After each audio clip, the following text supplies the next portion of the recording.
দখলদার ইসরায়েলের প্রধানমন্ত্রী নেতানিয়াহু ইরানের বিরুদ্ধে ১২ দিনের যুদ্ধে সব লক্ষ্য অর্জনের দাবি করলেও বাস্তবতা সম্পূর্ণ বিপরীত। আল জাজিরার বিশ্লেষক ওরি গোল্ডবার্গের রিপোর্ট অনুযায়ী ইসরায়েলের পরিকল্পনা ছিল ইরানের পারমাণবিক স্থাপনা ধ্বংস, সরকার পতন, সশস্ত্র বাহিনী দুর্বল করা এবং কারাগারে হামলা করে রাজবন্দীদের মুক্ত করে অভ্যুত্থানের চেষ্টা। কিন্তু প্রতিটি ক্ষেত্রেই ইসরায়েল ব্যর্থ হয়েছে, বরং ইরান কৌশলগত ও মনস্তাত্ত্বিক বিজয় অর্জন করেছে।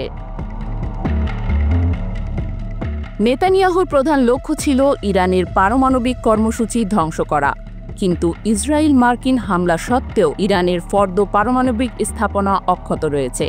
ইরান আগে থেকে সমৃদ্ধ ইউরেনিয়াম গোপন স্থানে সরিয়ে নিয়েছিল, যা পারমাণবিক অস্ত্র তৈরির মূল উপাদান। ফলে ইসরায়েলের এই অপারেশন সম্পূর্ণ ব্যর্থ হয়েছে। আন্তর্জাতিক সমর্থন না পাওয়ায় কূটনৈতিক পরাজয়ও হয়েছে দখলদারদের।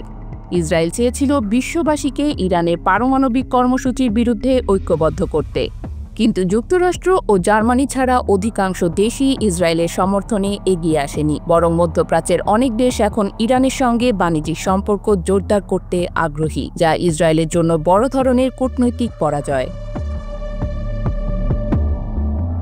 ইরান ইসরায়েলের তেল আবিব ও অন্যান্য শহরে সফল মিসাইল হামলা চালিয়েছে, যা ইসরায়েলের বিখ্যাত আয়রন ডোম প্রতিরক্ষা ব্যবস্থাকে অকার্যকর প্রমাণ করেছে। ইসরায়েলের মিসাইল ভান্ডার দ্রুত ফুরিয়ে যাওয়ায় দীর্ঘমেয়াদী যুদ্ধে তাদের পরাজয় নিশ্চিত ছিল। এছাড়া ইরান কাতারি মার্কিন ঘাঁটিতে হামলা চালিয়ে যুক্তরাষ্ট্রকে সতর্কবার্তা দিয়েছে, যা তাদের কৌশলগত পরিপক্কতা দেখিয়েছে।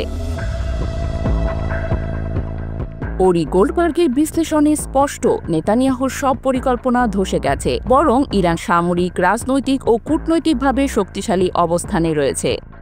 ইসরায়েলের আগ্রাসন ইরানের জনগণ ও সরকারকে আরও ঐক্যবদ্ধ করেছে। পাশাপাশি আন্তর্জাতিক অঙ্গনে ইরানের অবস্থান আরও শক্তিশালী হয়েছে। নেতানিয়াহুর আগ্রাসন উল্টো ইরানের শক্তিকে আরও সুসংহত করেছে। ইসরায়েলের অর্থনৈতিক সংকট ও সামরিক দুর্বলতা ফাঁস হওয়ায় এই যুদ্ধ শেষ পর্যন্ত তেহরানের জন্য একটি বড় রণকৌশলগত সাফল্য হিসেবে ইতিহাসে লেখা থাকবে।